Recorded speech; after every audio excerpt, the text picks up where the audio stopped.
ओम अष्टचत्वारिंशोऽध्यायः। परशुराम जी द्वारा होने वाले क्षत्रिय संहार के विषय में राजा युधिष्ठिर का प्रश्न। वैशंपायन जी कहते हैं, राजन। तदनंतर भगवान श्री कृष्ण, राजा युधिष्ठिर, कृपाचार्य आदि सब लोग तथा शेष चारों पांडव ध्वजा पताकाओं से सुशोभित एवं शीघ्रगामी घोड़ों द्वारा संचालित नगराकार विशाल रथों से शीघ्रतापूर्वक कुरुक्षेत्र की ओर बढ़े। 1-2। वे सब लोग केश, मज्जा और हड्डियों से भरे हुए कुरुक्षेत्र में उतरे, जहां महामनस्वी क्षत्रिय वीरों ने अपने शरीर का त्याग किया था। 3। वहां हाथियों और घोड़ों के शरीरों तथा हड्डियों के अनेकानेक पहाड़ों जैसे ढेर लगे हुए थे। सब ओर शंख के समान सफेद नरमुंडों की खोपड़ियां फैली हुई थीं। 4। उस भूमि में सहस्रों चिताएं जली थीं। कवच और अस्त्र शस्त्रों से वो स्थान ढका हुआ था। देखने पर ऐसा जान पड़ता था मानो वह काल के खान पान की भूमि हो और काल ने वहां खान पान करके उच्छिष्ट करके छोड़ दिया हो। 5।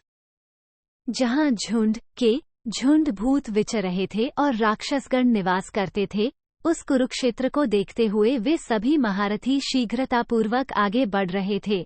6। रास्ते में चलते चलते ही महाबाहु भगवान यादवनंदन श्री कृष्ण युधिष्ठिर को जमदग्नि कुमार परशुराम जी का पराक्रम सुनाने लगे। 7। कुंती नंदन, ये जो 5 सरोवर कुछ दूर से दिखाई देते हैं, राम हृद के नाम से प्रसिद्ध हैं। इन्हीं में उन्होंने क्षत्रियों के रक्त से अपने पितरों का तर्पण किया था। 8। शक्तिशाली परशुराम जी 21 बार इस पृथ्वी को क्षत्रियों से शून्य करके यहीं आने के पश्चात अब उस कर्म से विरत हो गए हैं। 9। युधिष्ठिर ने पूछा, प्रभु, आपने ये बताया है कि पहले परशुराम जी ने 21 बार यह पृथ्वी क्षत्रियों से सूनी कर दी थी। इस विषय में मुझे बहुत बड़ा संदेह हो गया है। 10।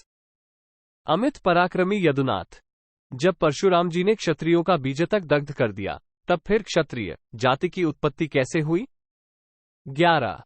यदुपुंगव, महात्मा भगवान परशुराम ने क्षत्रियों का संहार किस लिए किया और उसके बाद इस जाति की वृद्धि कैसे हुई? 12। वक्ताओं में श्रेष्ठ श्री कृष्ण, महार्थ युद्ध के द्वारा जब करोड़ों क्षत्रिय मारे गए होंगे, उस समय उनकी लाशों से ये सारी पृथ्वी ढक गई होगी। 13।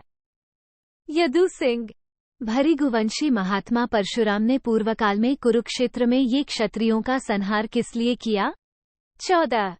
गरुध्वज श्री कृष्ण, इंद्र के छोटे भाई उपेंद्र, आप मेरे संदेह का निवारण कीजिए, क्योंकि कोई भी शास्त्र आपसे बढ़कर नहीं है। 15।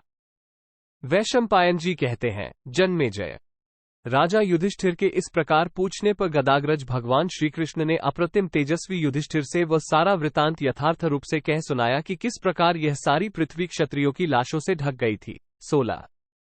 इति श्रीमहाभारते शांति पर्वणि राजधर्मानुशासन पर्वणि रामोपाख्याने चत्वारिंशोऽध्यायः। 48। इस प्रकार श्री महाभारत शांति पर्व के अंतर्गत राजधर्मानुशासन पर्व में परशुराम के उपाख्यान का आरंभ विषयक 48वां अध्याय पूरा हुआ। 48।